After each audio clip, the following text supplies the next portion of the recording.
Ce qui se passe autour de Yamal, c'est juste en France. Pardon? Ce qui se passe autour de Yamal, c'est juste en France. Non, et dans dit une ça et dans une Sur le non, chat. et surtout Non, dans une ça ville. m'étonnerait, bien au Non, contraire. et dans une Je pense ville- même que c'est exacerbé en Espagne. Bien sûr. Et surtout dans une ville bien localisée en Espagne. Voilà. Ah oui.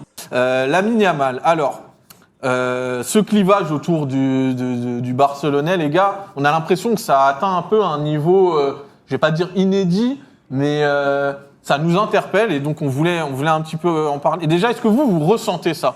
Ce côté, les positions se radicalisent sur le joueur. En gros, c'est un peu, Il y a un clivage. soit on l'aime, soit on le déteste. Il y a plus trop de juste milieu. Est-ce que ça, c'est quelque chose que vous ressentez ou pas? mais ce qui est dommage, c'est qu'il y a aussi la course au Ballon d'Or qui fait que... La il y a rivalité aussi avec la le Real, rivalité par avec le Real, il y a son été, il y a pas mal de clubisme et de joueurisme dans ce débat-là. Donc en fait, pour critiquer Yamal, il faut encenser Dembélé, Mbappé ou Vinicius.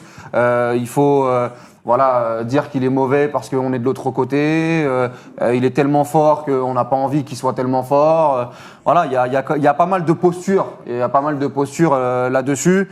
Moi, je trouve ça dommageable parce qu'on est en train de se prendre, moi je l'ai déjà dit, mais l'élu qui, sans problème physique, va martyriser le football sur les 15 prochaines années.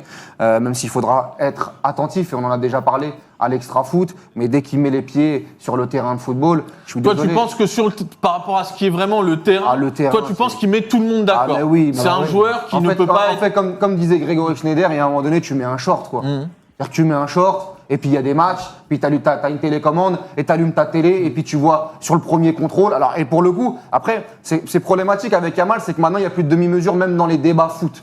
C'est-à-dire qu'on est obligé à chaque fois de... C'est bien le problème, c'est bien pour ça qu'on fait le débat aujourd'hui. Ça va commencer à être très compliqué parce que par exemple, moi, cette deuxième mi-temps, je l'ai pas aimé, moi, contre Tu vois, je t'en parlais en off, le standard du match de Yamal samedi, j'ai dit ça rentre même pas dans son top 50 de ses meilleurs matchs. Bien sûr. Et pourtant, il sort avec, une passe extraordinaire, un but Mais extraordinaire. pour le coup, c'est que ceux qui n'ont pas vu le match, le premier quart d'heure, il est terrifiant. Oui, voilà. Le premier quart d'heure, ce qu'il fait, c'est terrifiant avec le ballon et c'est accouché d'une super passe D pour Rafinha. C'est la suite de son match qui est un peu plus problématique, notamment en deuxième mi-temps.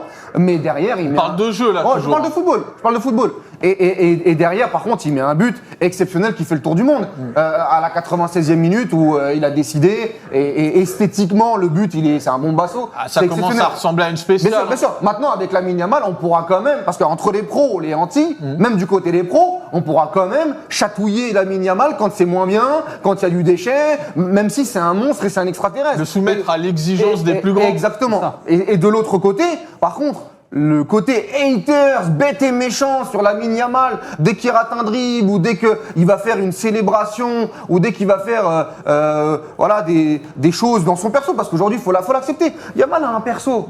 Mais moi, ce qui me dérange moins, c'est que Yamal, au moins, il est sincère.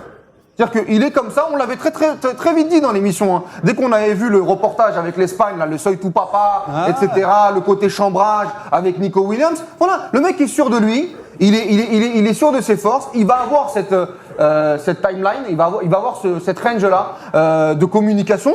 Non, t'aimes ou t'aimes pas, chacun fait sa propre opinion, mais de là à taper dessus inutilement et surtout d'oublier ce qu'il peut faire sur un terrain de football et surtout oublier l'ego de ces mecs-là, parce que tous les grands joueurs ont toujours eu des très très gros égos. Il y en a qui l'ont montré, il y en a qui ne l'ont pas montré en termes de communication. Lui, il le montre. Voilà. Restons quand même sur le terrain et n'allons pas sur des débats. Najim, j'aimerais bien t'entendre, toi, justement, sur ce clivage. Toi, déjà, est-ce que toi aussi, tu ressens que ça devient de plus en plus radical? En gros, soit t'aimes, soit tu détestes, mais qu'il n'y a plus de juste milieu. Et comment tu l'expliques? Parce que finalement, il y a encore 5-6 mois, il n'y avait pas de commentaires aussi violents sur lui. On lui reprochait pas forcément son attitude. J'ai l'impression que quelque chose a changé. Toi, est-ce que tu le ressens et comment tu l'expliquerais? Je suis d'accord avec toi. Il y a évidemment un clivage. Il y a les pour et les anti, mais quelque part, ça me surprend pas. Parce que on parle d'un jeune joueur qui a tellement tout cassé en l'espace de 2 ans. Le gars, il a gagné l'Euro. Aujourd'hui, il fait partie des favoris pour le Ballon d'Or. C'est la réussite qui suscite. Bien sûr. Pour moi, oui. Bien sûr, c'est la réussite, la médiatisation qui va avec. Le fait aussi, Walid en a un petit peu parlé tout à l'heure, il joue au Barça. Quand tu joues au Barça ou au Real, s'il jouait à Liverpool ou à City, je pense qu'il ne serait pas aussi clivant. Je veux dire que le fait de jouer dans ces clubs-là, tu as tout de suite une grande partie d'antagonisme par rapport à d'autres clubs un peu plus consensuels. Exactement. c'est les clubs les plus médiatisés au monde et on sait qu'il y a une immense rivalité également entre le Barça et le Real. Nous, on l'a vécu de plein fouet, hein. On est de la génération Messi-Ronaldo. Il y avait des débats enflammés sur Messi ou Ronaldo, les anti-Messi, les anti-Ronaldo. Donc, Et pourtant, Messi n'avait pas besoin publiquement En plus. de. Il a jamais dit publiquement. Il avait pas la communication personnage. et le personnage de Ouais. Yamal. Et pourtant, il y avait des anti-Messi. Il y avait des anti-Messi, mais Exactement. par rapport à l'antagonisme c'est pour ça. le football. Donc là, aujourd'hui, forcément, les supporters du Real qui sont un peu dans le clubisme, parce qu'attention, il ne faut pas tous les mettre non plus dans le même sac. Hein, tu as des supporters du Real qui affectionnent peut-être Yamal et qui arrivent à être objectifs. Mais ceux qui vont être un petit peu dans le clubisme, etc., dès qu'il va y avoir un petit pas de côté, forcément, ils vont s'en servir pour pouvoir parler en mal Et de donc Yamal. ça, c'est de la posture. C'est de la par posture. rapport au clubisme. Toi, C'est tu de la penses posture. pas que Pour ça moi, a à c'est voir ça. avec sa personnalité Pour moi, ou c'est son surtout style de ça. jeu? Non, pour moi, c'est surtout de la posture par rapport au clubisme.